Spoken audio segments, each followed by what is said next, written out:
Mm-hmm. Fader mode, select A. We're good now.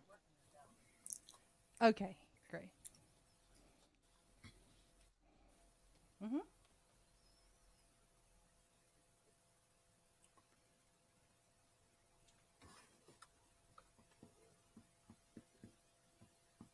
Okay.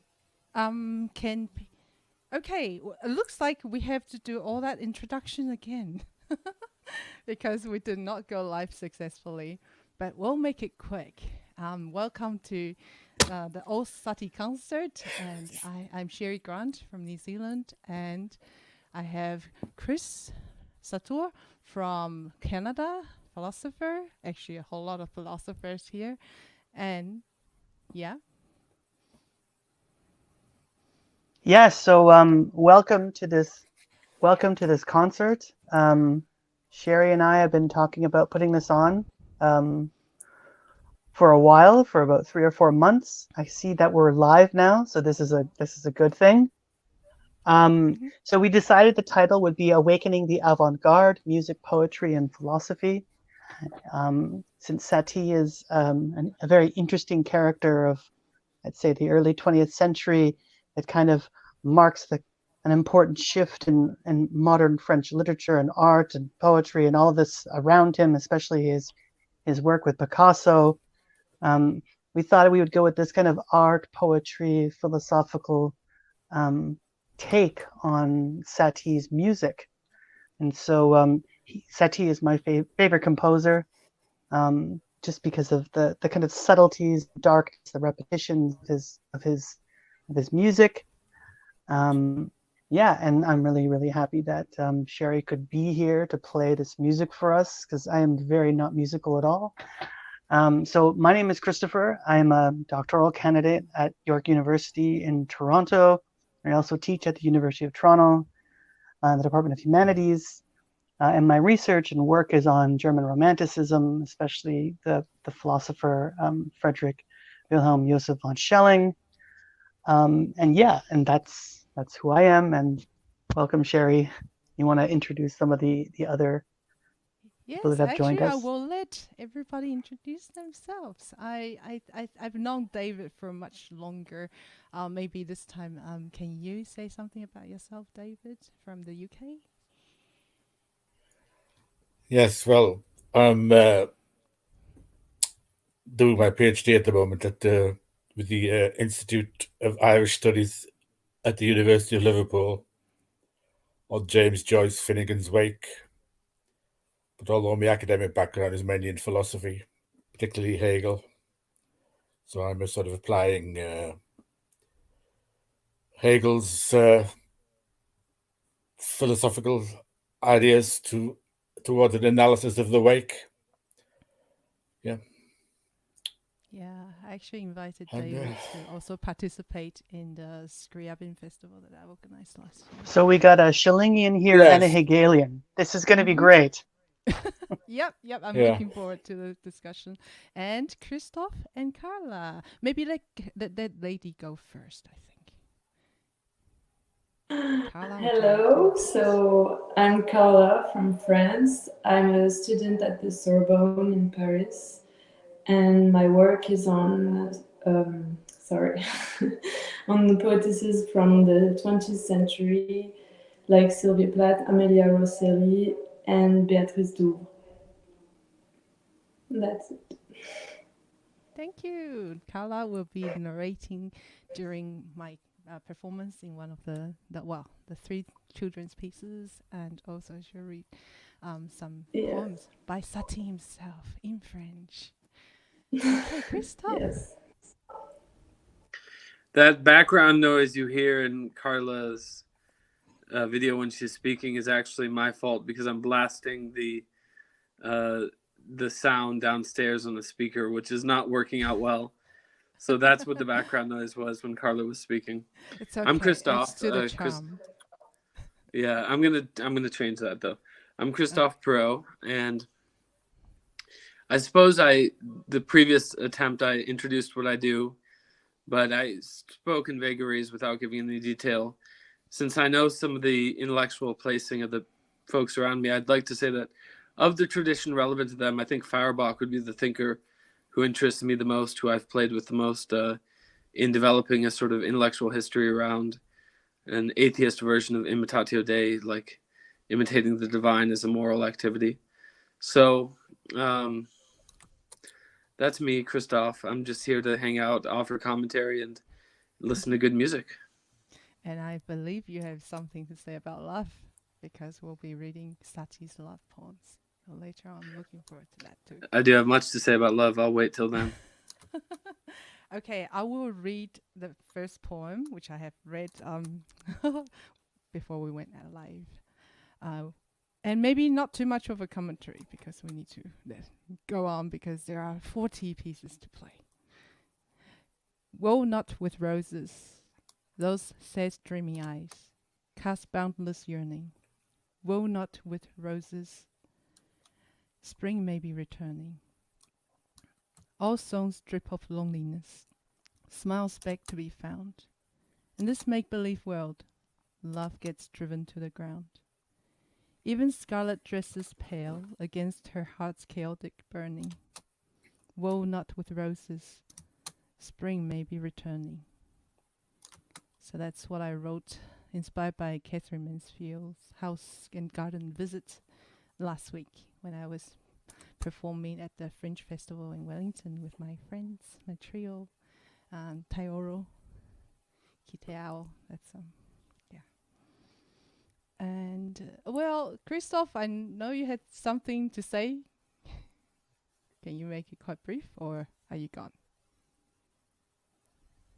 I'm here. I could say it in a more succinct way if you want me to. Mm-hmm. Yeah, definitely. Right. So here's the succinct version. C.S. Lewis said that humans have two competing needs, the need for something permanent and the need for change. And the reconciliation between the tension within these needs is precisely rhythm, in which things change in a fixed way. I thought the poem both lyrically spoke to developing an internal rhythm that was quite pleasant to the ears, and also spoke to rhythm itself by the recurring statement that spring is returning, because the primary example of rhythm where things change in the fixed ways is the seasons, where the spring always comes after winter, but it is always as fresh and relieving to be in spring after a long winter each and every year. So that was my commentary on your poem. Thank you. I'll just quickly show you. Well, it's printed out on my in my printer, but this is a portrait of Catherine Mansfield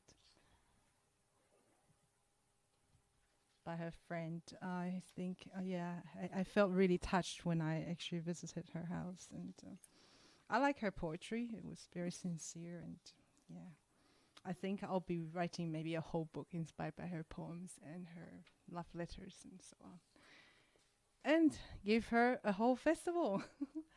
Okay, I shall play the three famous Jonapedi, and then I have a special guest, a very little special guest who's going to perform with me.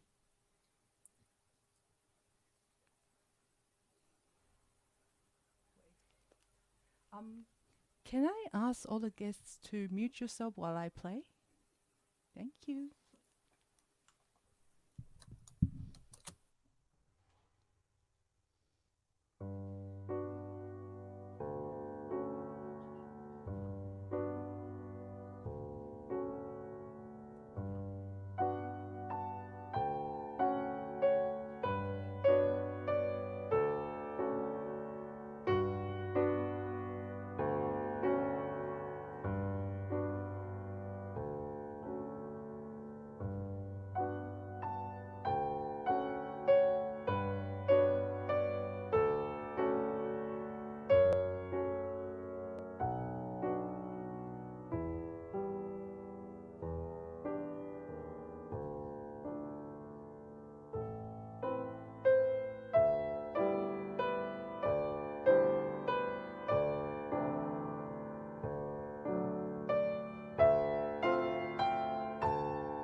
So those are the three Jennifer.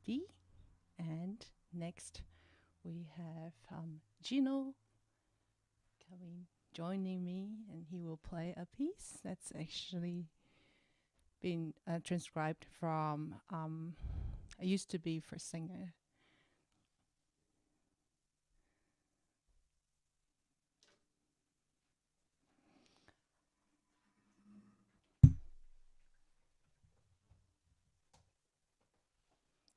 All right.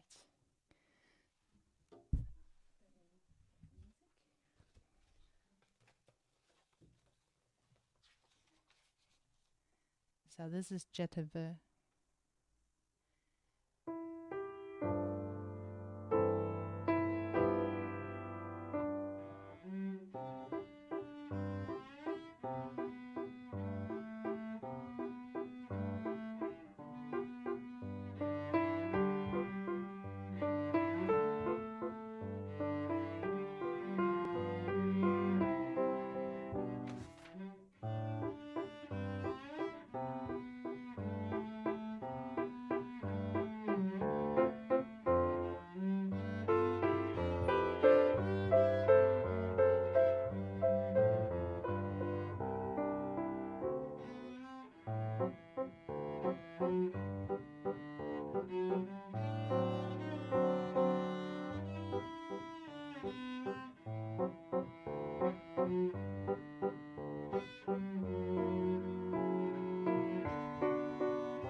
Thank you, Juno. Can you tell us quickly?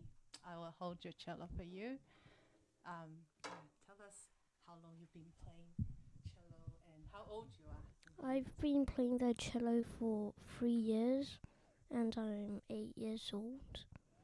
And how long have you been playing this piece? 2 months. So Juno's one of my cello students, and I told him if he works hard and get this piece ready, he can perform in my concert.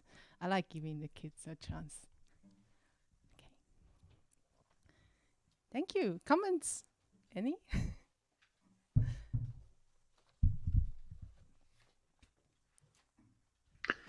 Well, that was beautiful. Yeah, I liked it too. Really beautiful piece. And well, some of the pieces by Satie are harder to understand. I will play his 4 preludes next.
That was the first prelude. Actually, I thought the theme sounded reminded me a lot of the Sun and Moon in Miss Saigon musical.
I felt like in a monastery, and yeah, it feels like never-ending music. Actually, in this piece, there was, apart from the second prelude, there was no meter. It's just like, whoa, one big piece. No patterns. I'm glad you chose this piece because it shows how versatile Satie's piano playing is, and it's not just, you know, he's known for, you know, elevator music, but this is you know, kind of revolutionary in regards to minimalist music as well too, right? So this piece shows how versatile he is. Let me close the door behind me so I don't hear all sorts of noises. Yeah.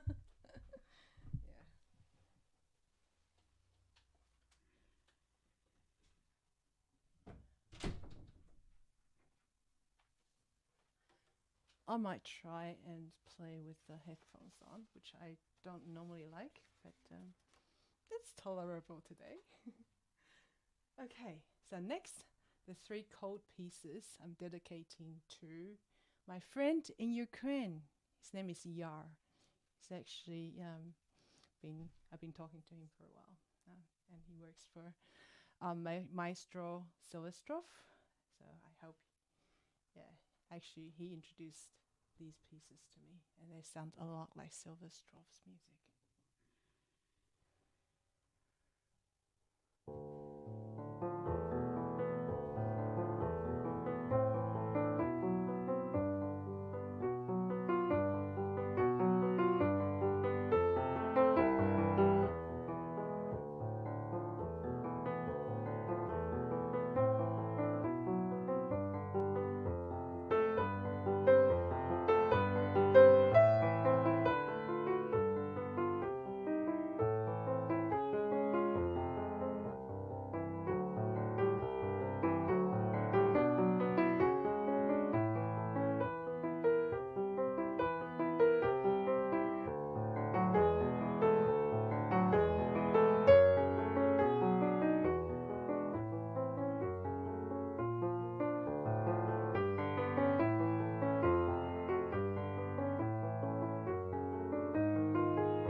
So that was cold pieces, 3 cold pieces. Also says cross dances. There were some really weird commentary here. I am not quite sure how to play white, or well, still I can do that. Flat out, and well, actually the first one started with give a good look, and then pass the word. And there were some other. Sherry,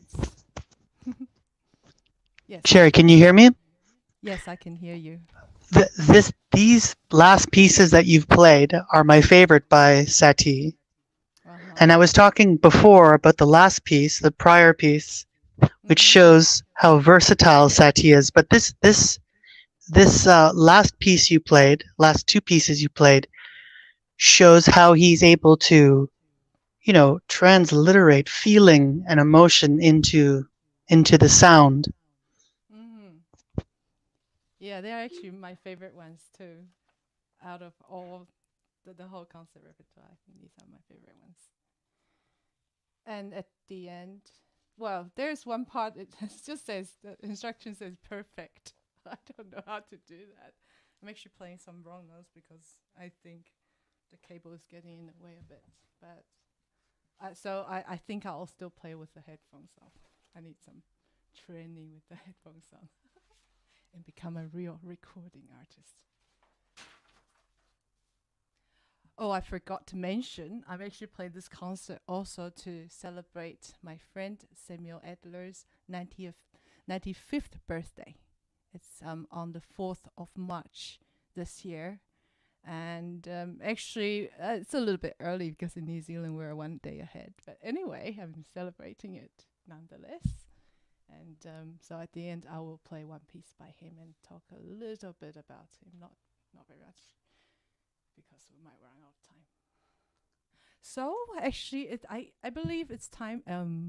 We have one less person on the screen. Can you all turn your videos on? Because I believe it's time for a little bit of philosophical discussion. And we've lost one person. Where is Christoph? Or are you sharing one screen, Carla? I'm gonna check. Yeah. I'll be back. Okay, thank you. Well, in the meantime, maybe I read another poem. Oh, they are great fillers, I think.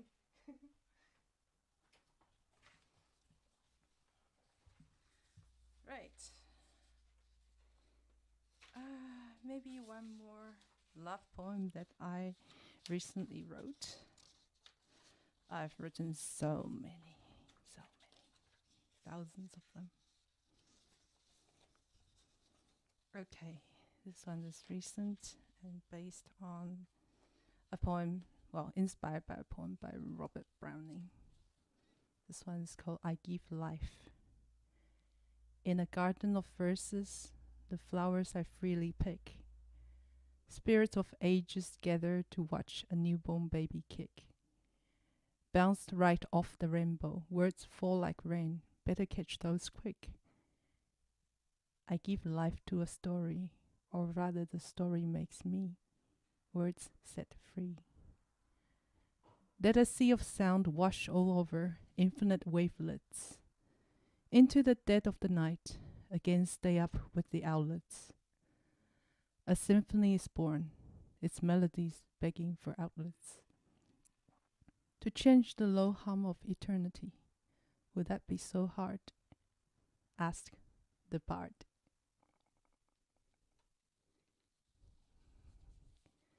I'll read another one and maybe I can get some comments.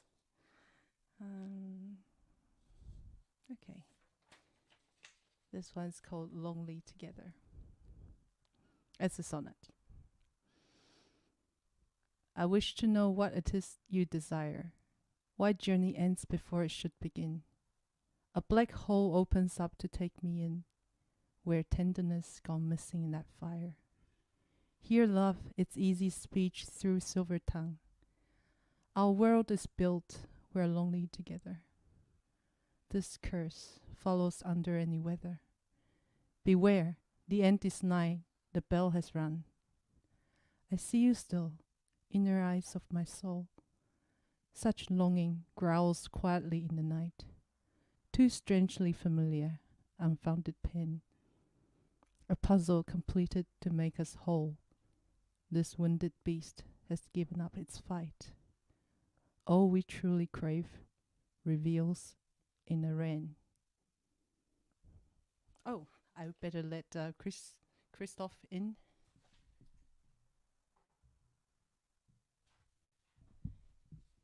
You're back. I've read 2 poems in the meantime. It's time for you guys to talk philosophy. I will just be listening.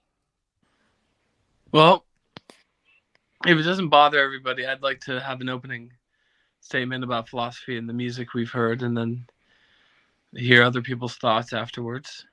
Please go ahead. But, it's interesting because music almost communicates to us that sound itself has the semiotics to it. That, we generally attribute meaning to words as though the formula of the word is what we derive the meaning out of it, and sound is merely a vehicle through which we hear it. But when you hear Satie's pieces and you start to feel the emotive responses, the way that they feel like they have meaning to them, it becomes clear that sound itself is meaning imbued, which I found very interesting.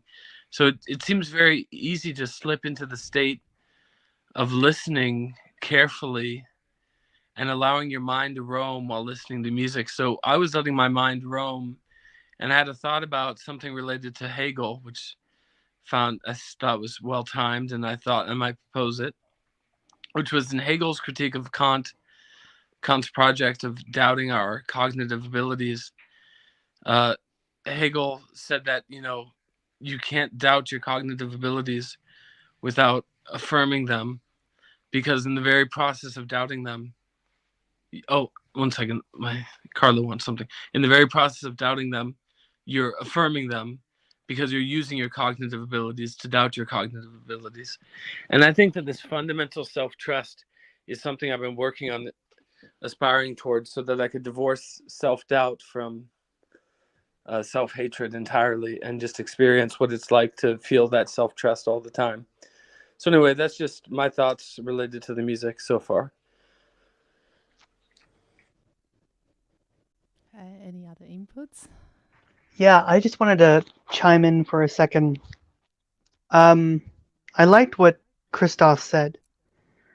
I tend to think that Satie's minimalist style is not so meant to give us a language as it's meant to give us feeling.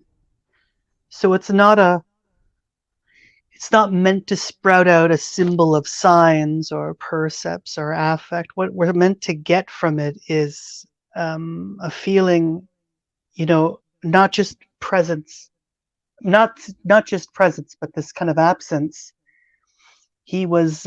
We were talking about, you read this beautiful poem about longing and love, and Satie had such heartbreak. He was in love with a cabaret dancer, and so much of that kind of melancholia, so much of that kind of longing for this other that we never know, is always played through his music. And it's so funny, even in the Nociens, which sometimes seem like they're backwards, each tone kind of rings into the next tone, and we get this kind of repetition, but not just any repetition. Each repetition makes us, gets us closer to this other, and then the song is over, and then we're left wanting more. So I think it's more about this kind of ethereal kind of reaction to feeling. In a weird sense, he's almost phenomenological. He's trying to make the piano more than just an instrument. It's kind of the piano allows us to see more of Satie than, his written poetry. Anyways, that was just my thoughts.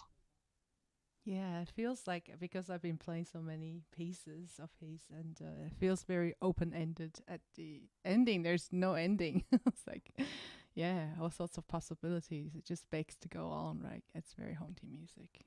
David, do you have something to say about this? You probably need to unmute. I'm not sure. Oh, we cannot hear you.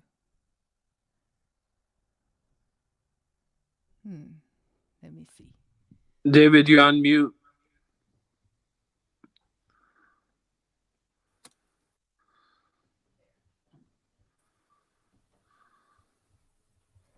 Yeah, it should work. Can you hear now. me? Yes. All right, sorry, I'd forgotten I was on mute. Yeah, like I was saying, as Marla said, if you could, if you could express in words what he said, what he was saying through music, when he wouldn't have written the music. See, I always like to give that comment when I'm asked to say something about music. I know it's a cop out, but anyway, Satie was obviously interested in philosophy, though, wasn't he? Because didn't he write a cantato on Socrates? Am I on? Is my Yes. microphone? We can hear All right. you. Yes. I just didn't get this. Didn't you write a cantato on Socrates? Yes, he Socrates? did. Yeah. So I don't know what Plato would have thought of his music, though, because Plato had some strict ideas on music, He thought it was important the kind of music he listened to, when it came to sort of character development. So whether Satie would have been allowed into Plato's Republic or not, I don't know. Just a thought. So a lot of his music, I thought, sounds very much like Gregorian chant, like the next one I'm going to play. And yeah. So what's his or maybe Chris, you can tell us about his idiosyncrasies. Satie's got some. I find it. You told me this last night, and I was like blown away by this statement of yours. You said that it sounds like Gregorian chanting, or you said like the music sounds almost like you'd hear the music in a church. For me, that struck me because, Satie's music, he meant for this music to be played in the background while dancers were dancing, or in a bar or a cafe.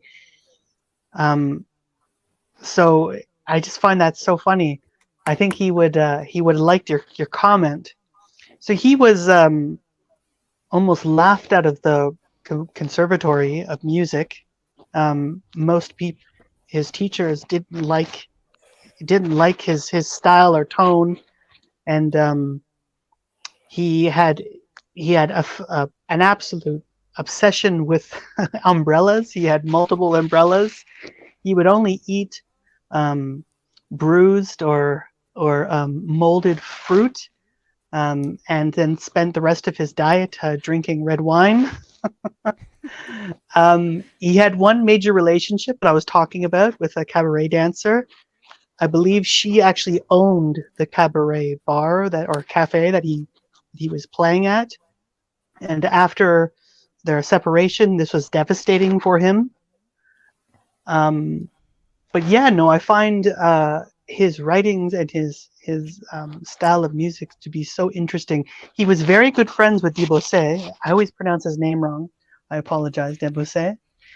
And Debussy was known for saying that he was very moved by Satie's music. He also got a lot of attention from Picasso, and they created I think an opera or a play together, and they've done some similar projects as well too. But yeah, no, he was always known for wearing purple and velvet suits. And at the time, I believe they were semi-cheap. So yeah, no, he was very interesting.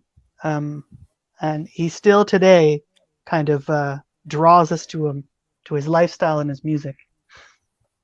I remember reading somewhere he really, really liked or respected Stravinsky for his music, and that's what I remember. Okay, so I will go on with the rest of the program. So the next one I'm going to attempt, but very poorly to pronounce in French, Sonneries de la Rose. And then, something like that. And I'll play without the headphones because it's very distracting.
That was what's it called?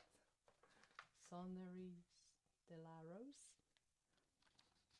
I should ask Carla to help me with the pronunciation. But anyway, the next piece I'm going to perform with Carla. Can you turn your video on, Carla? Yes.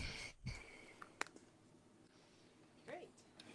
So, Okay. can you introduce this piece? It's very easier for you to say something about it. Okay. The children pieces. Yeah. Which one? Can you? Yeah. The title. Can you just translate for us what they say? The titles for the three. Yeah, pieces. tell me. So the menus propose enfantins.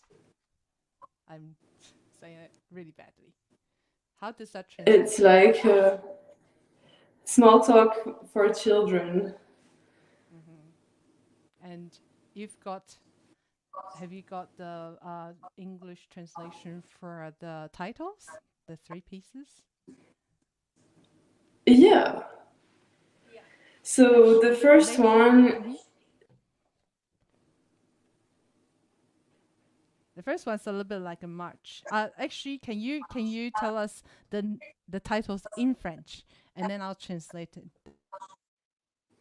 Le chant guerrier du roi des haricots. Yeah. Oh, that one is called the War Song of King Haricot. It's like a march. And the second one? Exactly. Second one is the name of the second one. The second song, right? Yeah.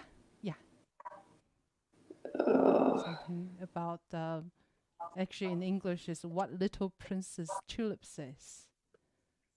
Ce que la petite Ce que dit la petite princesse des tulipes. Yeah. I don't really know French, so. And the last one, in English, it's called Chocolate Almond Waltz. How do you say that in French? Valse du chocolat aux amandes. Oh, everything sounds better in French. Shall we start? So we looked everywhere on YouTube because she wants to practice to the words, but the only version we found was a reading with the music in Japanese, which is not very helpful. But all the recordings I've heard on YouTube, it's all just piano music. By the way, Sherry, yeah, you have a that was really great to hear it in French, actually. Carla said that really well. Hopefully I said your name right. It's Carla, right? Yeah. So you have a couple comments here on YouTube. So I'm just going to say it really fast. Okay. But Bogdan Pintilli says, she's so good, I thought it was recorded for a second. So that's about you. Mark Emanuel says, I came across this by accident. Ever since my days in university at the conservatory, I've been impressed by Satie's work. My first exposure to his music was the Trois Gymnopédies, and I was hooked. And also, David Woodward wants to say hello, Sherry. Yeah, well, thank you. I actually know these people online, not in real life yet, but hopefully one day I'll be touring and meeting my friends. I've done some. Okay, Carla, are you ready? Yeah. Let's get started then.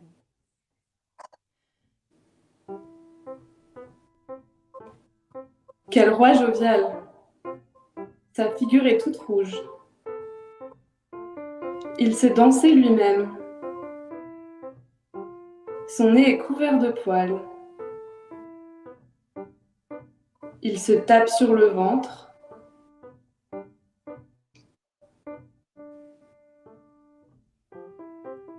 Quel bon roi! C'est un grand guerrier. Il faut le voir à cheval. Il porte un chapeau rouge. Son cheval s'est dansé lui-même. Il donne de fortes claques à son cheval. C'est un brave cheval. Aussi aime-t-il la guerre et les boulets.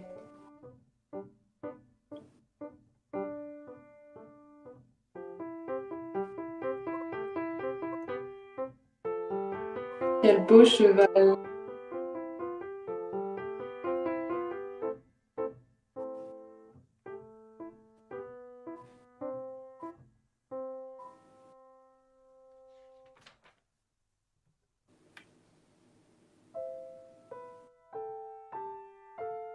J'aime beaucoup la soupe aux choux. Mais j'aime encore mieux ma petite maman.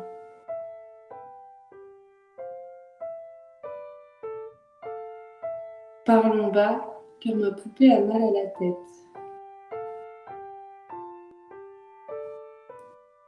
Elle est tombée du 3e étage. Le docteur dit que ce n'est rien.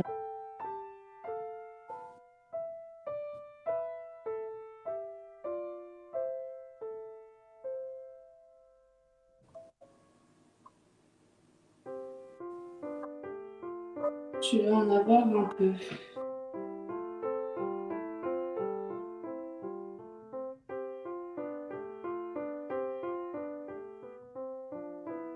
Tu aimes le chocolat?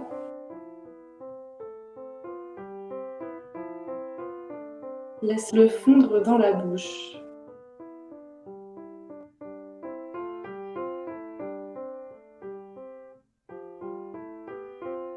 Le petit garçon veut manger toute la boîte.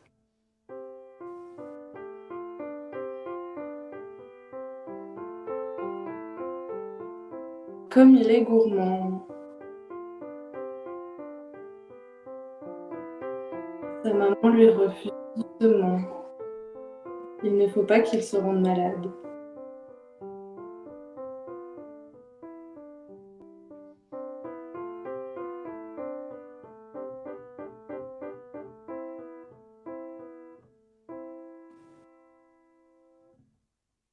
Thank you, Carla, for reading it. Makes this a lot more special. So I will read it in English so people know what was going on. So the first one was called The War Song of King Herodcot. What a jolly king. His face is very ruddy. He can dance all by himself. His nose is covered in hairs. He pats his tummy in glee. When he starts laughing, he goes on for hours.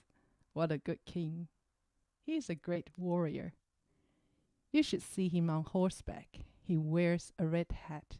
His horse can dance all by itself. He cracks his whip sharply at his horse. It is a gallant steed. It loves war and cannonballs too. What a fine horse.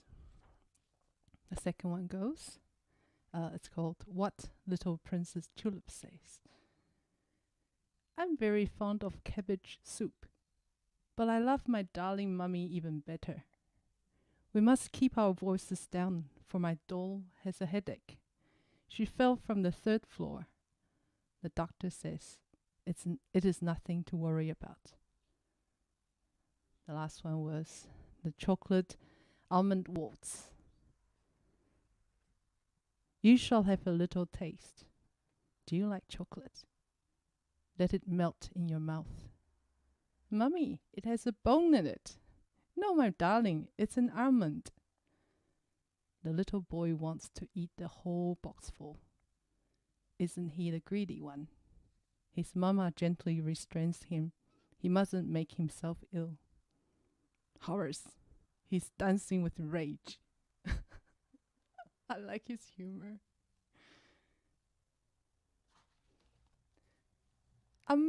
I believe Christoph has something to say, but maybe after Carla reads the love poems by Satie himself. It's set to songs. Yeah. Should I read the 3 poems? The 3 love poems? Yes, and I'm trying to... In French? In French would be very nice. Okay, tell me when you're ready. Can you just read all three of them? Actually, read one by one. I will read the English translation. Okay. 3 poèmes d'amour. Ne suis que grain de sable, toujours frais et aimable, qui boit, qui rit, qui chante, pour plaire à son amante. Tout doux, ma chère belle, aimez votre amant frêle, il n'est que grain de sable, toujours frais et l'aimable. So I'll read the English translation. I'm but a grain of sand, always fresh and amiable to you, who drinks, who smiles, who sings, to please her lover. Completely, my dearly beloved, love your frail lover. He is but a grain of sand, always to you fresh and amiable. Now the second one. Suis chauve de naissance, par pure bienséance, je n'ai plus confiance en ma jeune vaillance. Pourquoi cette arrogance de la si belle Hortense, très chauve de naissance, le suis-je par bienséance? English translation is, I am bold of birth, through pure propriety. I have no more confidence in my young bravery. Why such arrogance of the very beautiful Hortense? Very bold by birth, I am with propriety. Last one. Ta parure est secrète, ô douce luronnette, ma belle guillerette, fume la cigarette. Verrai-je sa conquête, que je voudrais complète? Ta parure est secrète, ô douce luronnette. So these are all English translations by François Deshardt, I think. Your adornment is secret, O gentle lass, my lively beauty smoke the secret. Will I conquer her, that I would like to completely? Your ornament is secret, gentle lass. I actually wrote a set of 3 inspired by these 3 poems. And also after reading Catherine Mansfield's love letters to Arnold Troll. So it's inspired by Catherine Mansfield and Eric Satie at the same time. I'll read my 3 poems. You can hear their. Do you want commentary afterwards? That would be nice. Okay, I'll do that. Mm-hmm. You are the undying song that holds me strong. To you I can only surrender, return in full splendor. In grey shadows I dwell, warmth from your spell. You are the undying song, forever holding me strong. I wish to sail away from night to day. Violent beating rain, I can hardly contain. So ready and eager for your gentle finger, my wish to sail away as night turns into day. Cure me of lingering cold with words pure gold. All that time to squander, further apart we wander. Bury safe our secret, born not to commit. Cure me of lingering cold with words pure gold. So that was written 2 days ago on a trip. I was supervising the kids and writing at the same time. School trip to the museum with my youngest daughter. Yeah. Comments? Yes, so, I do have some thoughts on this, and I think the first impression I got from both your and Satie's poetry was that it's worth remembering the difference between beneficent and unitive love, where unitive love is where you want to be with somebody whether or not it's the best for them, And beneficent love is where you want the best for somebody, whether or not you're with them. And in the ideal situation, there's a blend of beneficence and unitive love where you want to be with somebody because you know that you're the best for them. And I think that's how most people try to approach their desire for unitive love. And Satie seems to have had a lot of it, that he had this unitive vision of love. And you kind of portrayed a similar vision when you talked about the sun, that the undying sun that holds you forever. And so developing a kind of mystical sense of that would be very interesting if you start to consider, who is it that you want the undying sun to be? Is it really a romantic partner, or is it in the same way that the great Islamic philosopher Ibn Arabi said that he was both the knight and the maiden, both the savior and not the savior and the saved, that's my language, but he is both the knight and the maiden, or in my language, the savior and the saved, or the healer and the healed, maybe the lover and the beloved. And so maybe the love story that's being told isn't uniquely about seeking a romantic partner, but also about seeking a partnership within yourself to have a more robust sense of your own identity over time and to love who you are and what you've become. So anyway, that's kind of my initial thoughts. I do have others, but I'll cede the floor in case anybody wants to comment outside of what I said.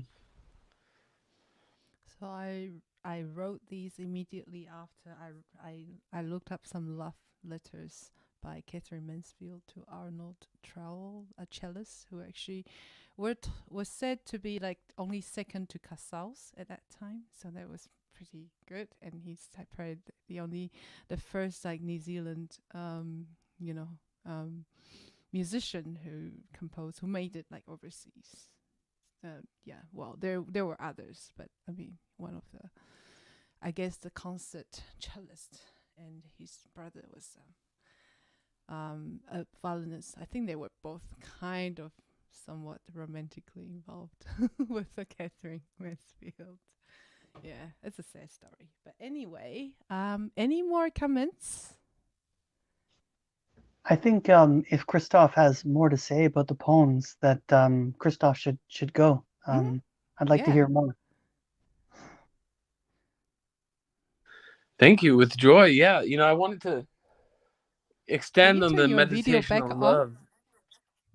Yes, of course. I will turn my video on. 1 second. Okay, can you see me? Yes. Or should I go somewhere with more light, maybe? Doesn't matter. Okay. Yeah, that's good. That's good. To extend on the point about love, there's this understanding of love as a kind of relational condition, and a lot of people ascribe to that understanding of love, but they don't attend to what it would mean to achieve the ideal sort of relationship. And the Cambridge Platonists actually worked on this and came up with 3 criteria for true love. The first was that you love somebody more than you love being loved by them. Because if the object of your affection is the love they have for you, then it perishes the moment they can't express it. So you have to love them more than being loved by them. The second is that you have to love who you are in their company. We're all very socially flexible beings, and we also have to have a total sense of love when we're in love with somebody. We have to love not only them, but who we are. Because we may love somebody but hate who we become when we're around them. And in that sense, we wouldn't be able to love them fully because we couldn't love ourselves in their presence. And the third condition is that you have a third object of affection, something you both love, that you share love for, so that way you can be in love with each other without being focused on each other. This could be art or philosophy or anything else, but to love not only one another, to love yourself in the presence of the other, and to love something outside of each other together. So these 3 conditions satisfied a sort of unity of love that was supposed to be complete for the Cambridge Platonists. And I find it very interesting that, even Satie's poetry kind of comments more so on the longing for love rather than characterizing what conditions explain what makes love worth enjoying, except that he does identify himself as a kind of frail grain of sand, sort of powerless and yet nonetheless desiring unity of love, which almost suggests that he doesn't see himself as being able to give much, but just blow in the wind and hopefully attach, which is very interesting to me. So that's my extended commentary. Thank you. I guess as a poet myself, I can, you can be very involved and also very detached at the same time. You can be talking about yourself. You can be talking about somebody else. I just had a haiku published. It was really funny. It's at Asahi Haiku Network, and it says online dating. Actually, let me look for it so I don't get the words wrong. Yeah. Let me very quickly find it. So, because otherwise, yeah, I make a note. I number all my poems. It's quite funny. So this one goes: online dating. A fish takes the bait. Online dating. A fish takes the bait. So that was just being published. Was it yesterday or today? Maybe yesterday. So that's quite funny. I mean, not from experience. I've seen a lot of that happening online and in TV shows, I suppose. Okay, I will carry on with the playing. The next I'll play are the 4. I'll give, and I have no idea what that is. Something to do with the Gothic arc. Not sure. Arch. Okay. Anyway. You mean it's it has something to do with Baroque architecture, right? Mm-hmm. Yeah, I think so. Well, I'm guessing because it does. Well, if you listen to it, it sounds like a church cathedral. Anyway, I'm taking my headphones off now. And if you can mute yourself for now, I'll just keep playing until maybe number 30. And then we can pause for a bit of talking.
those were the 4 ogives.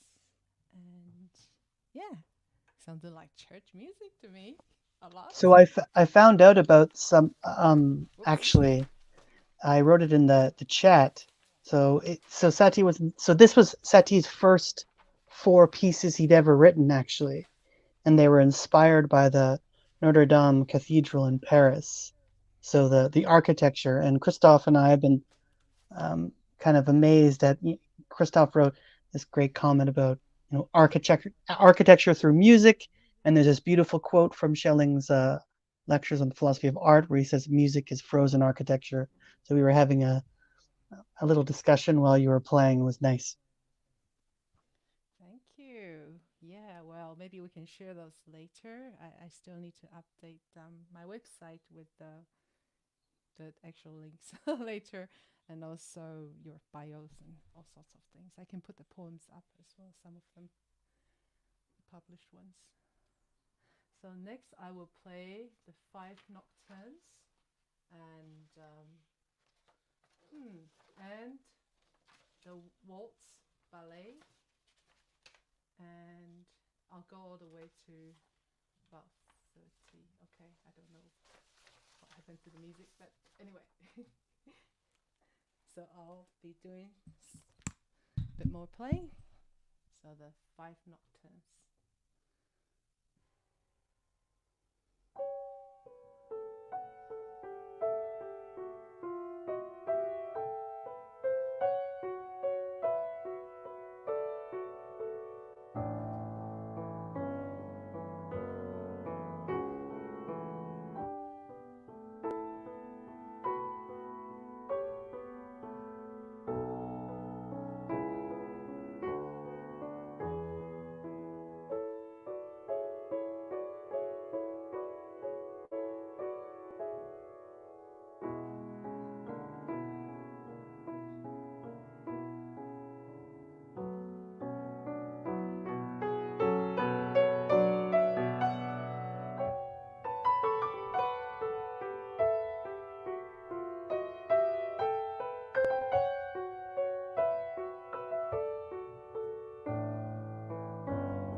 Sorry, that was the doorbell. I have to deal with that first.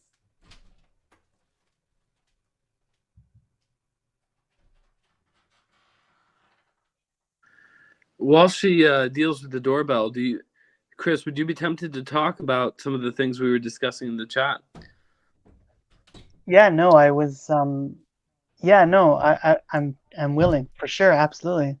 Oh, All right, let's are see you where back? Sherry's at. I'm back. I have one last nocturne to play, and then I'll play the waltz, and then we can Sounds good. talk. We can talk maybe after one, two, three more pieces after now. You're doing Perfect. fantastic, Sherry. I agree. Yeah. Are we all still here? Yep. Looks like it. So the fifth nocturne.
So those were the 5 nocturnes. And then I will play the waltz ballet, opus 62.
actually want to say something about this one.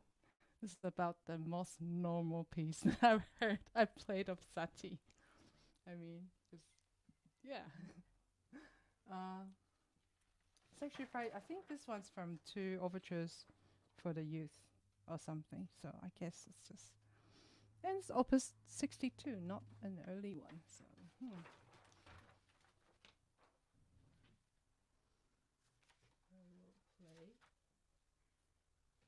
One more, and then we pause for a bit. I need some water.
This one says to effrontery, and I didn't check that one up. I don't actually know what that means.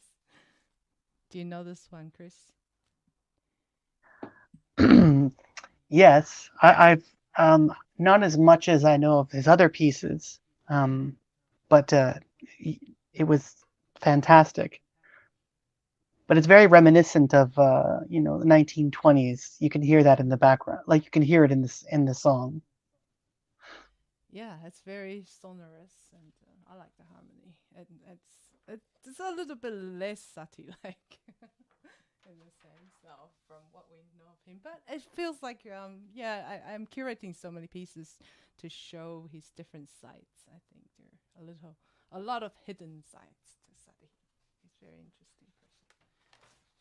Okay, I think I'll take a very, very short break. And would you like to lead a very short discussion? I'm just going to get myself some water to drink. Yeah, let's I'll begin be a right back. discussion. Absolutely. I was thinking something which could be fun is bringing out our chat into the open, some of it. And I wanted to propose a question out of what we were discussing in the chat to you right now. Would that be okay? I think it's perfect. Great. So we had agreed in the chat that Schelling said that love and music were the only two things which were valuable in themselves. They were not valuable in an instrumental way. They were inherently valuable because you do them for their own sake. So music is something that you enjoy music for the sake of music, and love is the same way. Do you feel like this brings a coherence to Satie's adoration of both music and love? That's a really good question. I think this is it's a difficult question because Satie experienced love, I would say, once, and he remained faithful to that love right until his death. And of course, music was his passion, and the love of this woman kind of fueled, it was a muse in a sense that kind of filled a lot of his music, and he played music for her as well. I think they go hand in hand, but I think with Satie, you hit it. I think your previous comment about longing was fantastic. There's this kind of longing that is always kind of presupposed within each song, and the love and this music kind of commingle together in a lot of his songs, and you can see some of that. You made this distinction between benevolent and unitary love, right? Yes, beneficent and unitive, yes. And it seems like Satie has a kind of unison love, or he has a love. He sees love in a kind of platonic way. He's holding on to it, even though he's not in a constant relationship with this person. What do you think? Yeah, I think that, those abstract considerations, like, does somebody have a tolerance for things which are not immediately valuable? A tolerance for instrumentally valuable things, or do they not? Seems to be a very theoretical characterization of who a human being is. And the way that you grounded Satie's actual experience as a way of explaining the constant fusion of love and music makes it so it might be a happy coincidence that those two things share this condition of not being instrumentally valuable, but valuable on their own terms, things we do for their own sake. And it made me think of, you said, what would the sound of love be like, the infinite sound of love, if it were translated into music? And it made me think that, it would have to be something that's very hopeful music, because one of the defining features of early romantic love especially is the role of hope, is how much hope there is present. Hope that your partner will accept something about you that you don't know whether or not they'll accept. Hope that they'll find you funny and worth their time. Hope that the dinner will go well and everything will be happy, and so forth and so on. And the reality is that actually, I think a lot of couples suffer when that hope diminishes. So abundant hope has to be characteristic of the sound of love. Like, it would have to be a very hopeful song. And sometimes I see that with Satie, but I'm no specialist, so that's what I'm thinking. Yeah, I'm not a specialist in Satie either. He's just kind of a hobby of mine. But there's something that you said that reminded me of something that Alain Badiou, I think he's one of France's more popular, and he's also was one of our last brilliant giant philosophers. And he sees love as a kind of universal truth, like a coming together of the two. It's an event for him. It's this impossibility, right? There's 8 billion people in the world, and yet you fall in love with this one person. And your friends and family may hate this one person, yet this one person kind of shatters the situation. And it's a kind of binding love. And yet we have all these institutions that are against that love. So like, for him, having children, for the state or whatever, or even marriage kind of saturates the love. But I wanted to read a quote from Schelling here. He says something that I just love.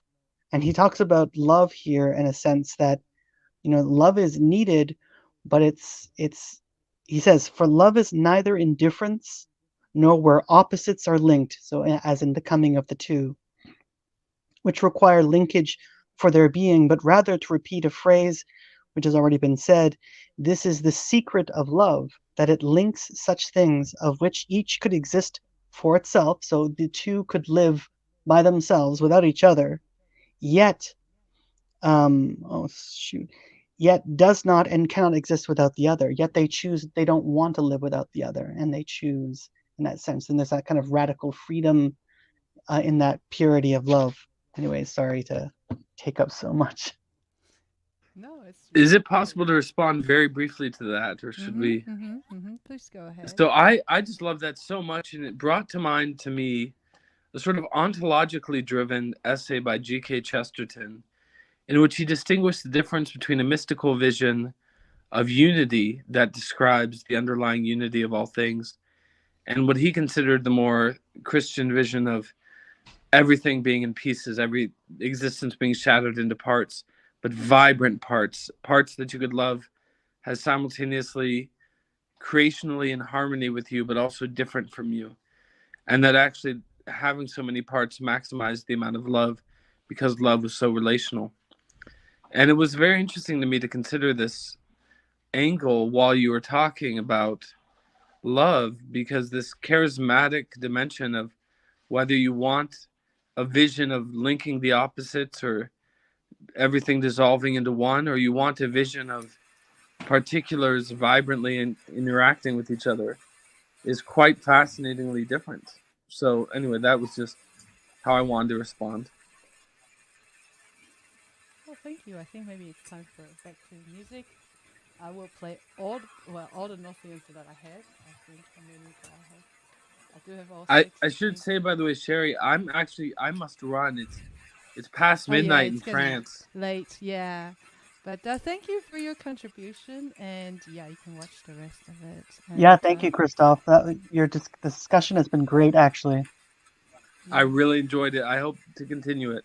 Goodbye, everybody. Thank you. Yeah, and thank Carla for me as well. And I will. It looks like David can stay on, so and I think Chris, it's not too late on your end. Yes. Okay, I'll go on with a Northian, and then I actually have a really fun piece to show you, where Zoe will actually join us.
light.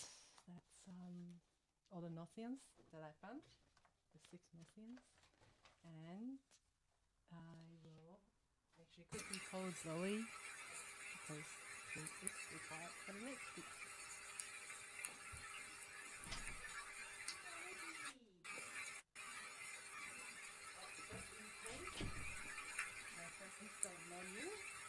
Do you want to quickly introduce yourself?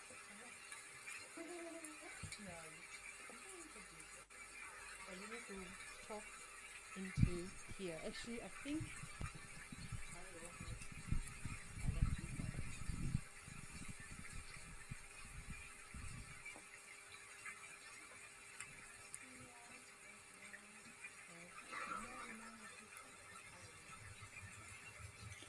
My name is Linda. I'm 8 years old and I'm from New Zealand.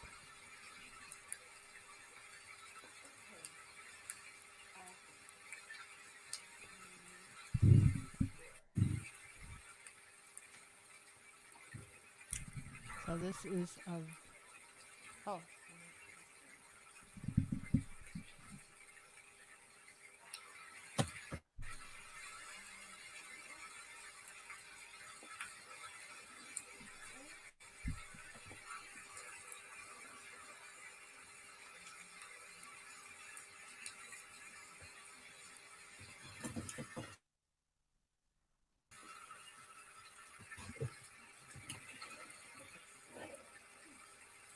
Do you want to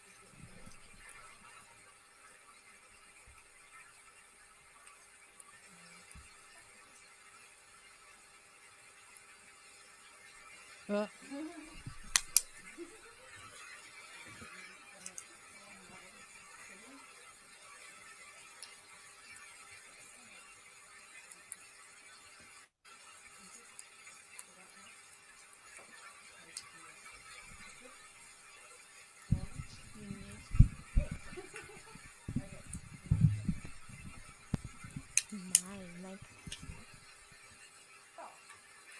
This piece is called the Bureaucratic Sonatina. You can see how funny it is. Not just from the title, but also the narration. So Zoe is taking on the narration. Well, in English, of course.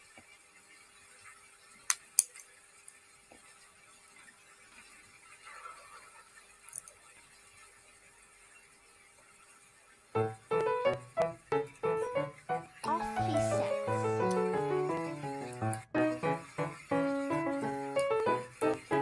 He makes his way merrily to the office, stumbling as he goes.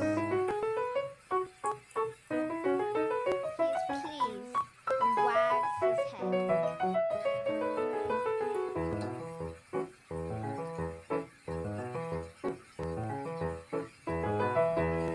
He is in love with a fair and most elegant lady, and also with his pen holder, his green lustring cuffs, and his Chinese skull cap.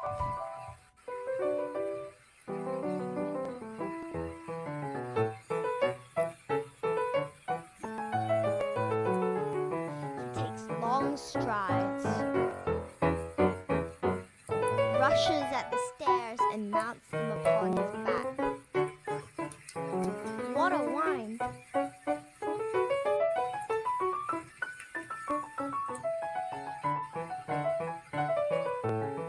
Once in his armchair, he is happy, and he shows it.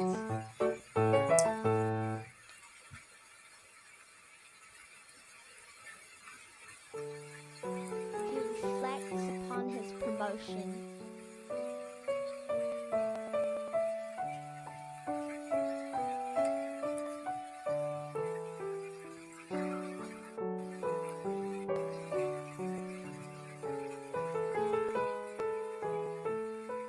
Maybe he will have an increase without needing promotion.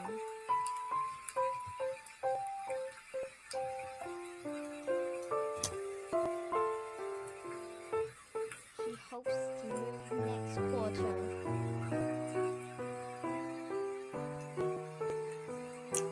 He has a flat in view.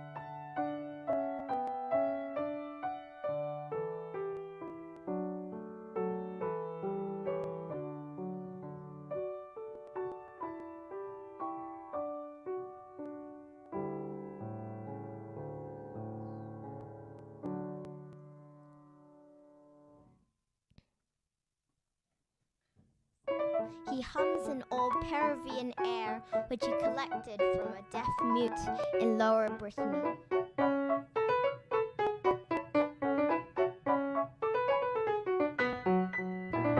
A nearby piano plays Clementine. How sad it is. He dares to waltz, he, not the piano. It is all very sad. The piano resumes its work.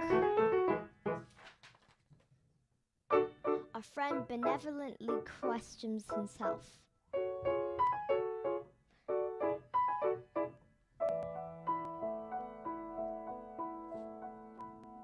The cold Peruvian air goes to his head again.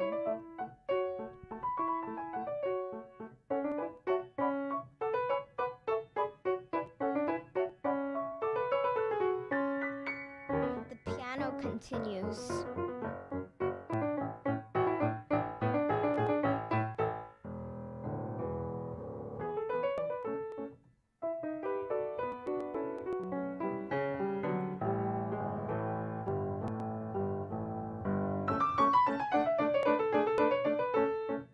Alas, he must leave his office, his dear office.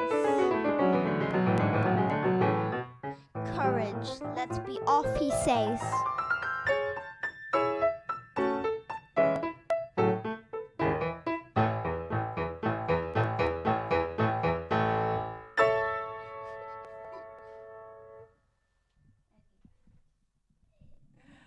Thank you.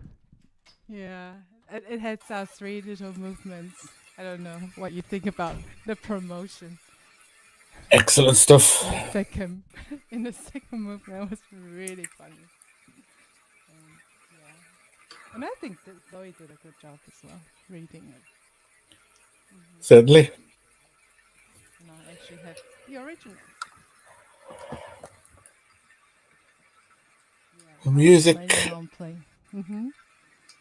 Music is the expression of free subjectivity. Yeah. I was thinking about that when you mentioned about music being frozen architecture, really. It doesn't really, I don't think that's a particularly good, what the word is, analogy, really, because if it's frozen architecture, how can it be an expression of, I mean, it was Hegel that said music was the expression of free subjectivity.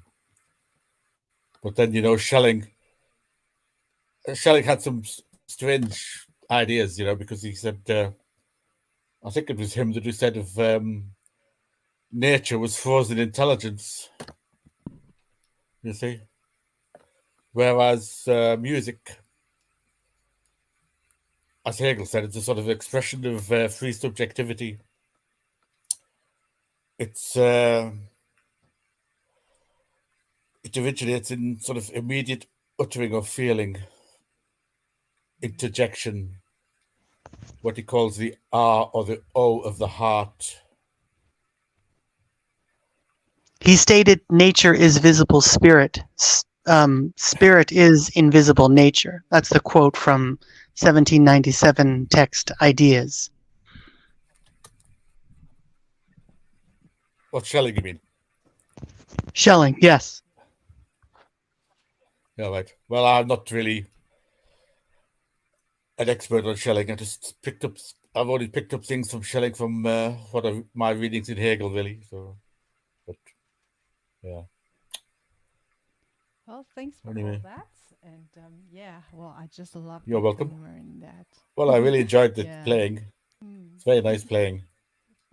Yeah, it's very funny. I mean, we were always laughing when we play, and when she was narrating this piece.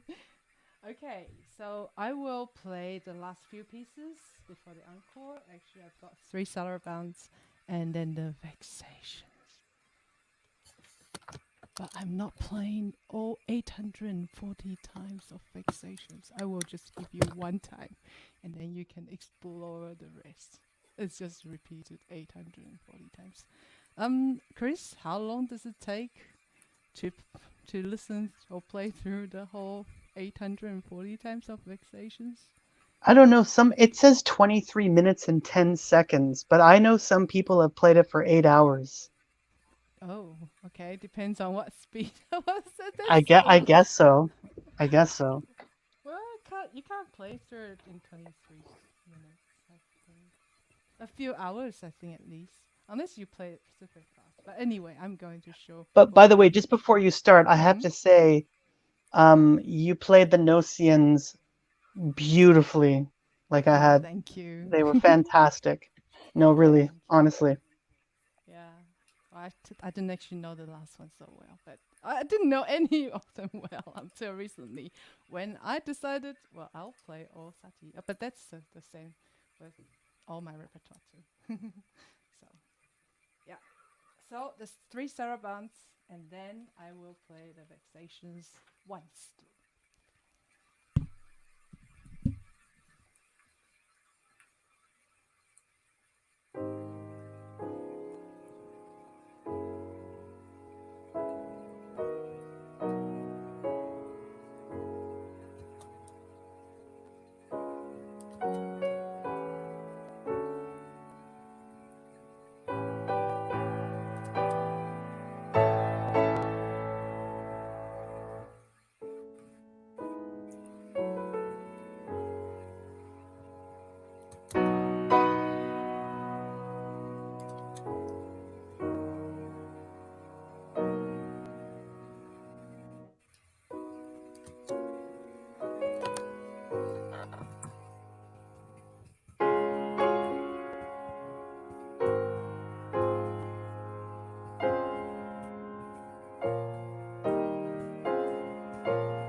Blink.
So those were the 3 sarabands. Would you like to say something?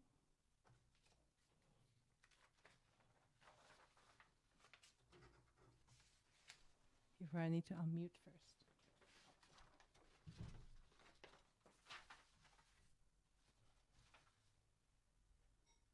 Well, if nothing to say, I will go on to the vexations.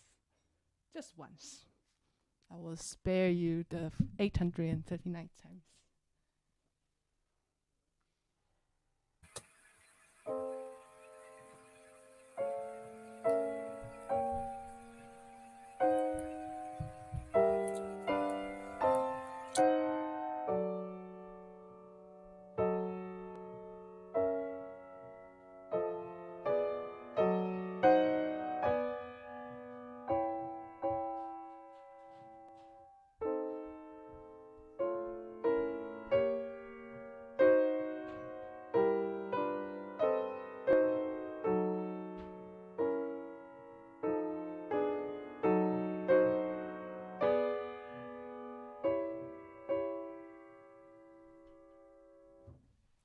So just imagine listening to this over and over 840 times.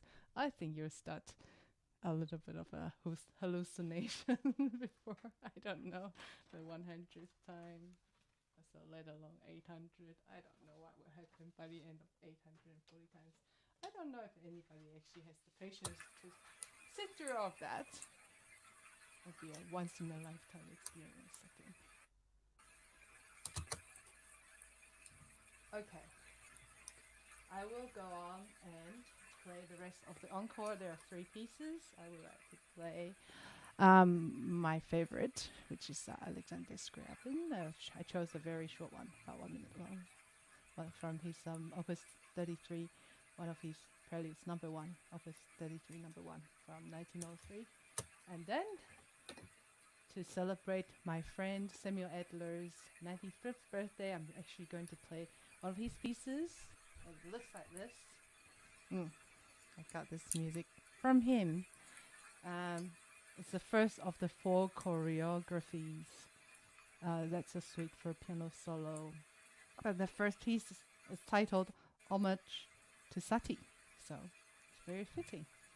And I hope that he has very happy 95th birthday and many more to come. I visited him last year, and because actually he was invited as the festival patron for my previous music festival, which I had to do online. Yeah, just broadcasting music by Hindemith, Copland, and their pupils. So he's a famous Adler, some famous author of this book. The study of orchestration. I think a lot of the university composition students have had to study that, had to go through that. I only have the 3rd edition. Now it's much, 6 or 7. I can't remember. Much newer version, and I also got this book, his autobiography. It's a wonderful read, and yeah, it's just. Oh, before I start playing the encore, I want to read the poem he puts at the start of the book. This one is by Lawrence Binyon. It says here, nothing is enough. Nothing is enough. No, the hour all be spent. Heart's extremest love. Spirit's whole intent. All that nerve can feel, all that brain invent. Still beyond appeal, will divine desire, yet more excellent, precious cause require. Of this mortal stuff, never be content, till ourselves be fire. Nothing is enough. I really love that poem. And yeah, it's such an interesting read, all the way from before he was born. His father actually also a composer, and just imagine during that time, actually of the World War, and being Jewish in Germany, but moving to United States, fortunately, at a young age, I think. Anyway, I think somebody needs to mute. Let me see.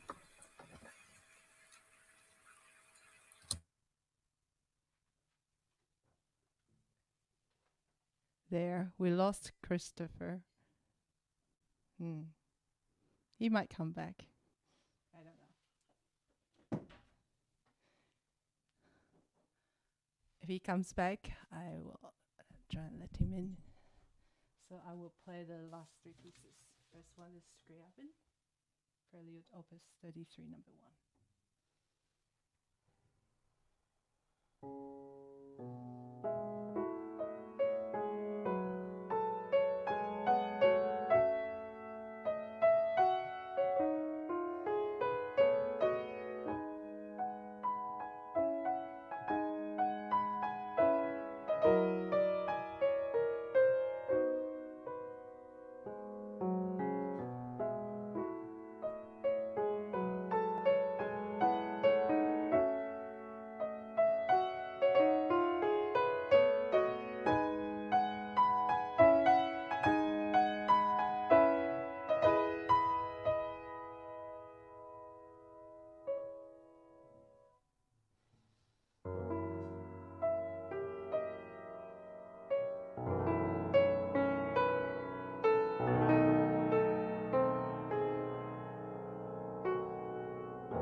So the next piece is by Samuel Adler, Homage to Satie, the first of his 4 choreographies.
that's a very interesting piece.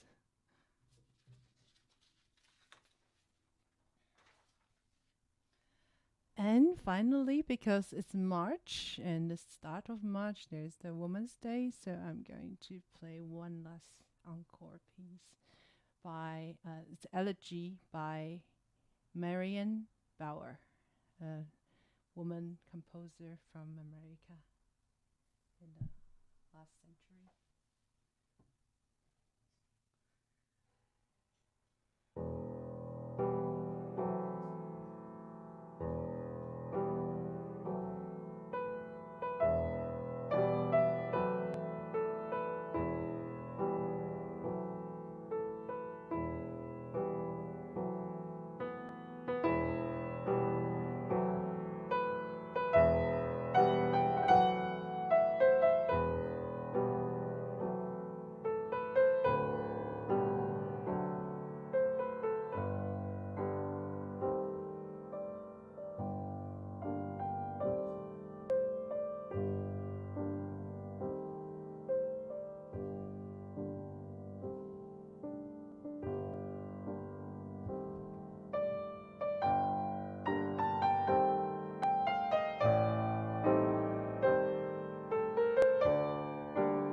So that's the end of the concert. We have one Thank you. left. Excellent. Would you like to say something to close this out, David? It's through rhythm, harmony, and melody that music allows the soul to hear its own inner movement and to be moved in turn by what it hears. So, as Hegel said in his Aesthetics, it is spirit, soul, which resounds immediately for itself and feels satisfied in hearing itself.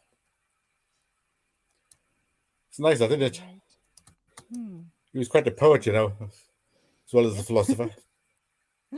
Yeah. Oh, I thought a lot of philosophers, they claim not to be poets, but some of the passages they sound really poetic. Yeah. Okay, that's the end of the concert. I actually rang a little bit over. Well, I really enjoyed it. Thank you very much. You are welcome, and thank you for being here, and also Christopher and Christoph and Carla from before. Yep. Actually, this concert is just a little bit under 3 hours. So yeah, because we started late. Well, the time passed really quickly. Technical difficulties, hiccups at the start, but then we eventually got to start the live streaming. And it all went well. Sound issues on Clubhouse too. I might invite a few friends up if they want to speak. Oh, Maxwell's here. Cassidy, Brianna, Yolanda, Viwi, Duck. I will ask if anybody wants to speak just very quickly before we close out. I always do this at the end. And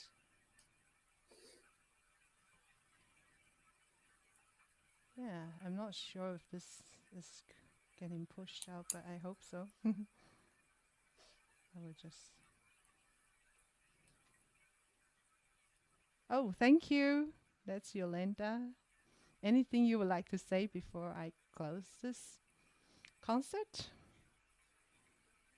Thank you so much.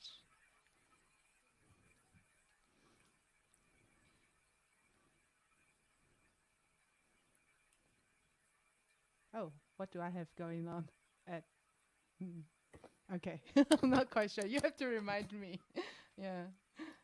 All right. So that's the end of this concert. Oh, no, Cassidy, go ahead.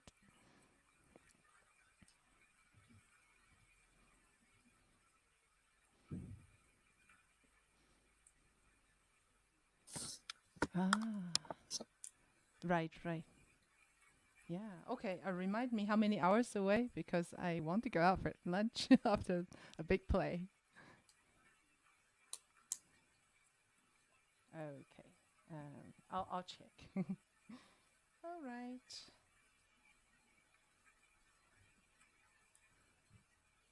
Uh-huh.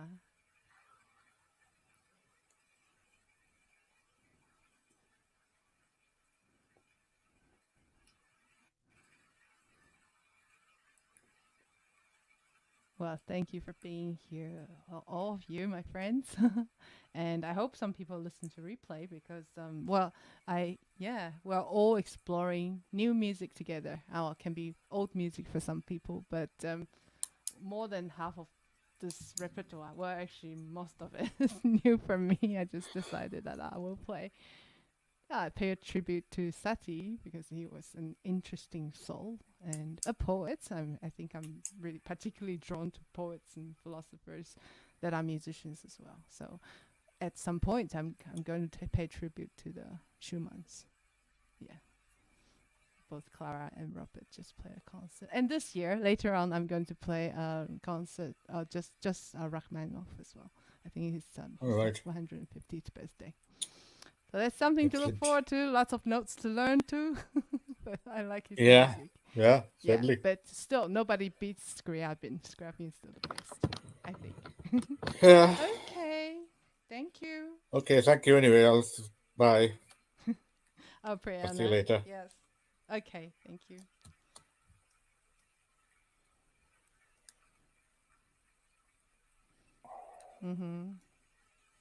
I know.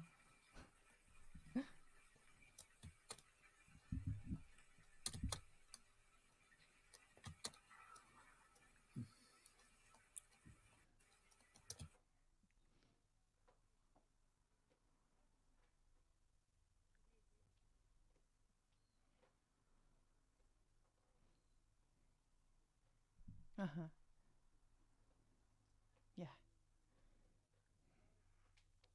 Thank you.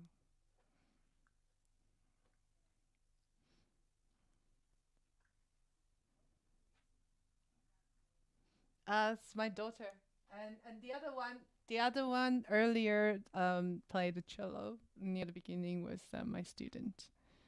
Yeah, my daughter's 9, and my student's 8. So I like having the young kids. I like having the young kids participating. Next time I'll have her sing, if I find a chance. Yeah. Thank you. Okay, I'll close this out. Thank you for being here. So 5. Zoe, can you press the red button there after I count down? 5, 4, 3, 2, 1. Thank you.